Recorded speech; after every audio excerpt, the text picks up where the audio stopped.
नमस्कार दोस्तों, जय माता दी। दोस्तों 2025 में देव उठानी एकादशी कब मनाया जाएगा और दोस्तों तुलसी विवाह कब होगा, 1 नवंबर या 2 नवंबर को? तो दोस्तों गुरुजी ने बताया देव उठानी एकादशी के बारे में कुछ महत्वपूर्ण नियम। तो दोस्तों चलिए जानते हैं तुलसी विवाह कब होगा और देवउठनी एकादशी के दिन आपको कैसे पूजा करना है। तो दोस्तों इससे पहले हमारे चैनल को सब्सक्राइब करें और कमेंट में जय माता तुलसी जरूर लिखें। दोस्तों हिंदू धर्म में वर्ष भर अनेक पवित्र तिथियां आती हैं जिनका अपना अपना धार्मिक और आध्यात्मिक महत्व होता है।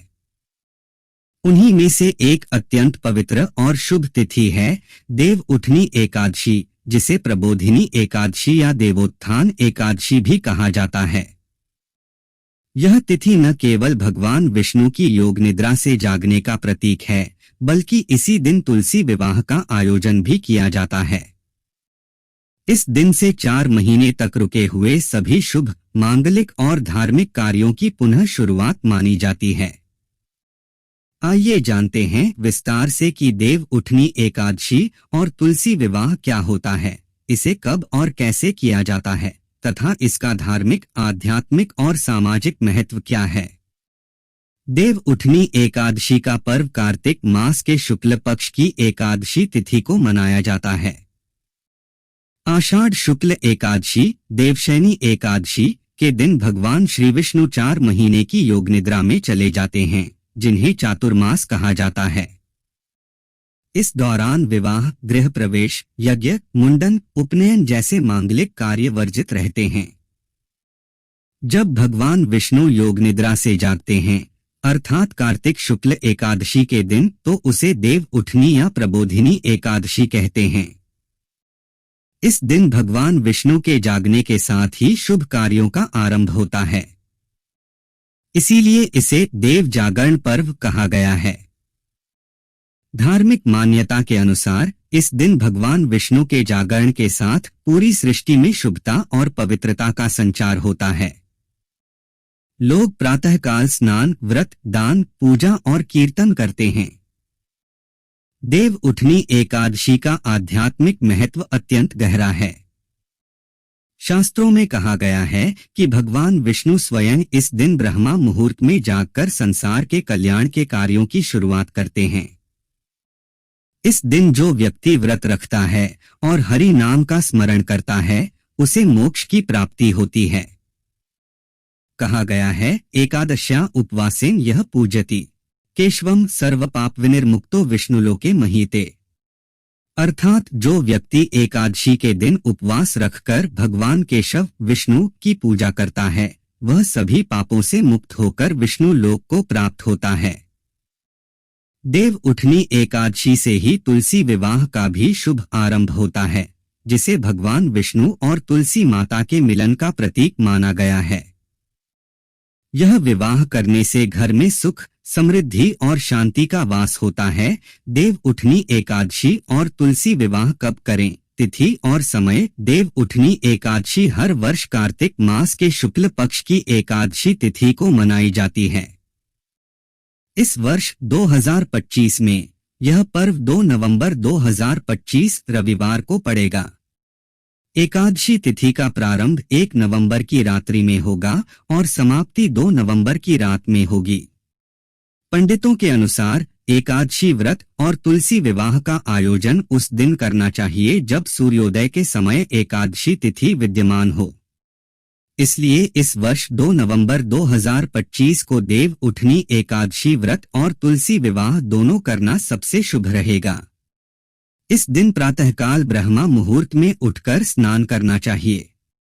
स्नान के बाद घर के मंदिर को साफ कर गोबर या गेरू से लिपाई की जाती है और भगवान विष्णु की मूर्ति या चित्र को चौकी पर स्थापित किया जाता है। फिर गंगाजल से अभिषेक कर पीले फूल, तुलसी दल, धूप, दीप और नैवेद्य से पूजा की जाती है। इसके बाद नमो भगवते वासुदेवाय मंत्र का जाप करते हुए भगवान को पुष्प अर्पित करें। संध्या के समय दीपदान करना बहुत शुभ माना गया है। कई लोग इस दिन घर के आंगन में मिट्टी के हाथी, दीपक और तुलसी का मंडप बनाते हैं और उठो देवता जागो देवता के गीत गाते हैं। यह परंपरा भगवान विष्णु को जगाने के प्रतीक रूप में की जाती है। देव उठनी एकादशी के दिन ही तुलसी विवाह किया जाता है। तुलसी विवाह का अर्थ है भगवान श्री विष्णु और तुलसी माता का प्रतीकात्मक विवाह। हिंदू मान्यताओं के अनुसार तुलसी भगवान विष्णु की सबसे प्रिय देवी हैं और उनका विवाह विष्णु जी के अवतार शालिग्राम से होता है। इस विवाह के माध्यम से भगवान और देवी का दिव्य मिलन माना जाता है। पौराणिक कथा के अनुसार एक बार असुरराज जालंधर की पत्नी वृंदा अत्यंत पतिव्रता थी। उसकी तपस्या और सतीत्व के बल से देवता जालंधर को नहीं मार सके।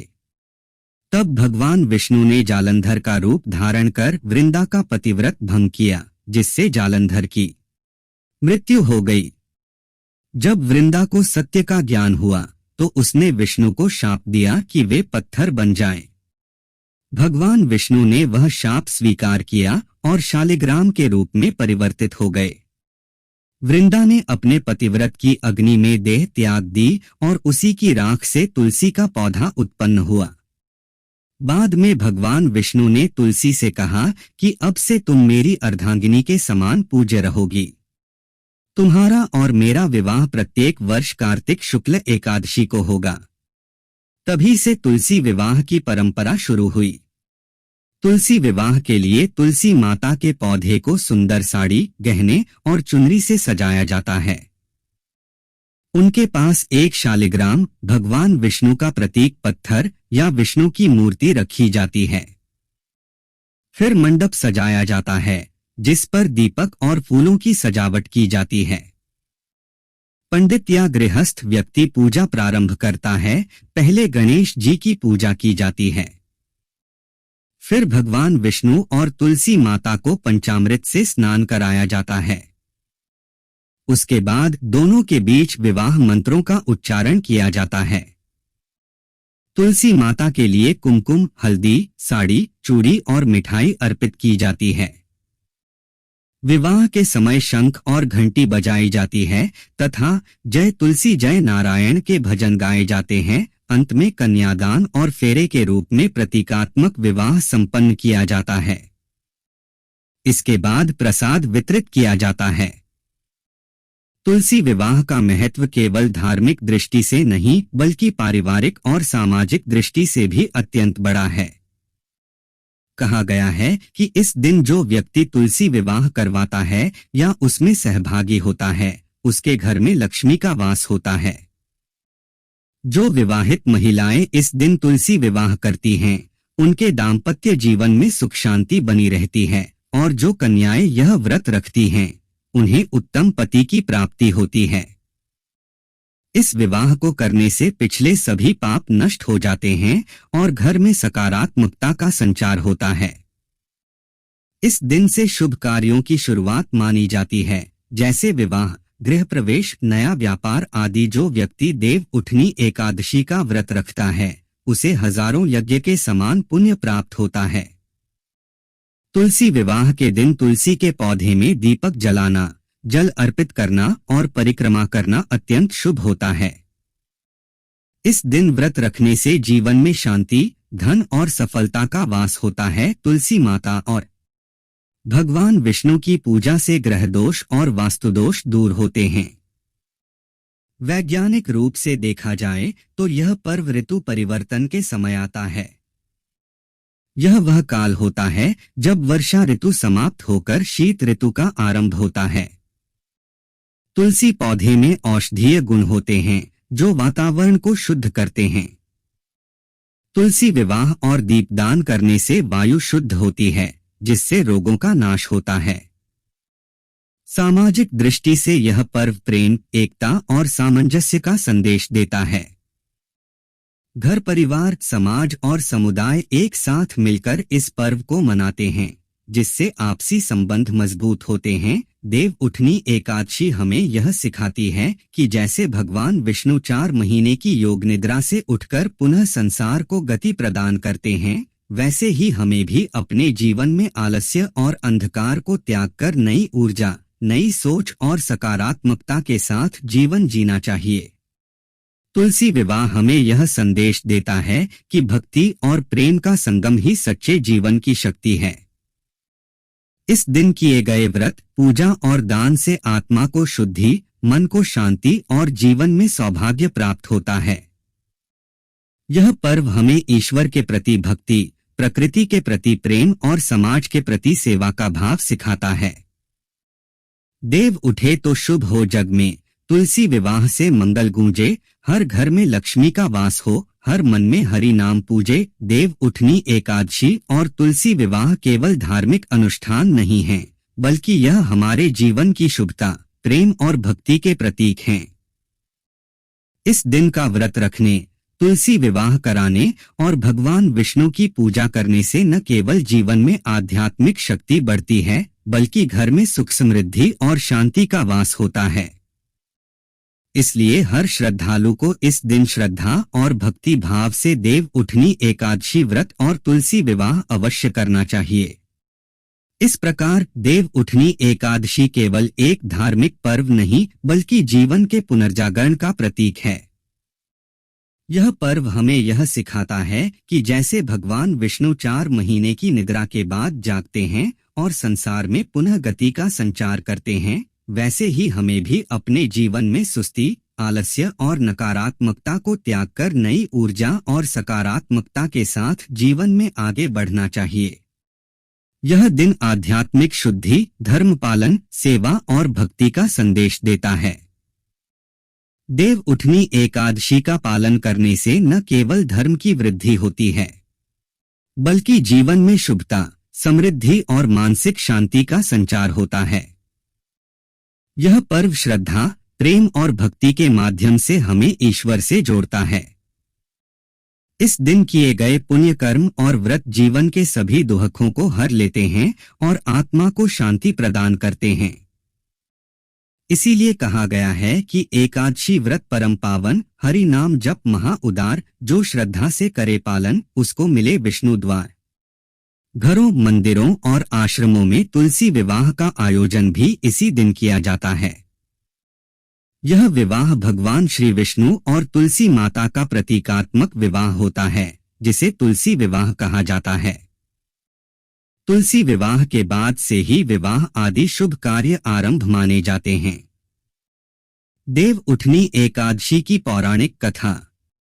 पौराणिक मान्यता के अनुसार एक बार लक्ष्मी जी ने भगवान विष्णु से पूछा कि आप पूरे वर्ष जागते रहते हैं, कभी विश्राम नहीं करते, आपको थकान नहीं होती क्या? भगवान विष्णु ने मुस्कुराकर कहा कि देवी, यदि मैं विश्राम कर लूं तो संसार का संचालन कैसे होगा? तब लक्ष्मी जी ने कहा कि आप कुछ समय के लिए योग निद्रा में जाएं, ताकि मैं भी विश्राम कर सकूं।